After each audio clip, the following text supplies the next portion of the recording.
BMW X7 Review. 70,980 pounds to 116,050 pounds. Another superbly engineered and executed product from Munich, but a bit too much like being in a bigger, better trimmed and better equipped X1. Good stuff.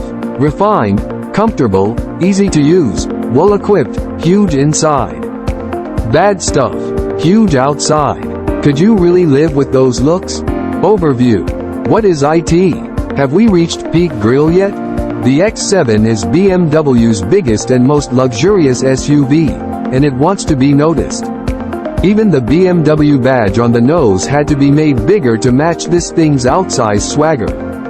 Why on earth does it need to look like that? Well, this is the newly facelifted X7, now with even more impact. The 2022 redesign introduced an even bigger grille, as well as the strange split headlight look that we still can't get used to. Elsewhere it's as flat and boxy as ever. And it's not just about wedging in as many people as possible, although you do of course get 7 seats as standard. The X7 is all about luxury. It takes themes from the 7 Series and the 8R to make BMW's 3 flagship fleet.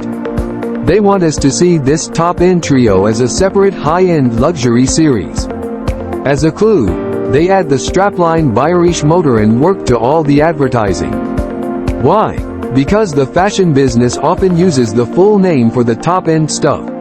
Paul Smith, Calvin Klein, and initials for the diffusion line, PS, CK. If you find this almost comically subtle, we're right with you. But these aren't really a separate line. In design and tech, they're bigger, better, plusher BMWs. End of. If you like BMWs, that's fine, they polish up the brand. What the 8 Series and X7 don't do is provide the stand-apart specialness of an Aston Martin DBX or Range Rover, a car the X7's project team call a rival. What separates this from a Range Rover, then? Unlike the Range Rover, all X7s have 3 rows of seats. The middle row has the option of either a pair of plush individual thrones, or a 3-seat split bench, making this a nursery-run charabanc of unparalleled luxury. Which no one will use it for.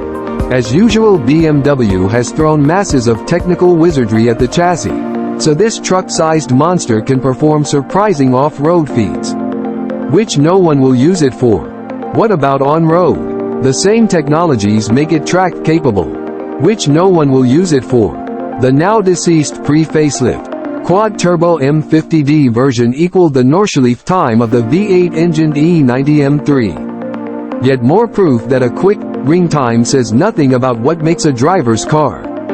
All of which makes the X7 sound vastly pointless. But do those abilities actually foster a sense of well-being and fathomless indomitability, or do they make it cumbersome and compromised? More on that over on the driving tab of this review. Do I have to have a diesel? You do not. In the UK your standard options are now the xDrive 40i petrol or the xDrive 40D diesel. Both are 3.0-liter straight 6s, with 375 bhp for the 40i and 335 bhp for the 40D. If you have more compensating to do, there's the twin-turbo 4.4-liter petrol V8 in the range-topping M60i.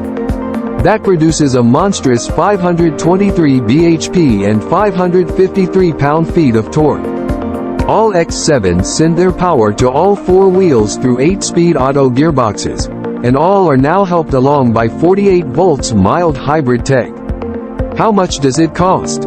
Lots. At the time of writing, the X7 starts at £86,475, but if you want the full-fat V8 you'll pay from £109,935. Yikes.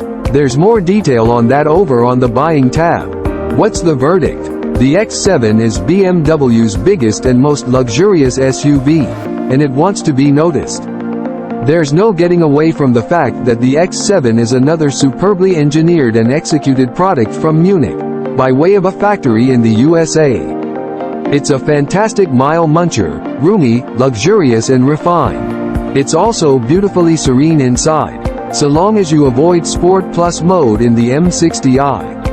All it lacks is specialness of ambience, a sense that you're not just in a bigger, better trimmed and better equipped X1. Unfortunately, the fancy materials and glass gear shifter don't really level up the X7 enough to make it feel special. Oh, and we won't even get started on the facelifted looks. Thank you for your watching. Please subscribe.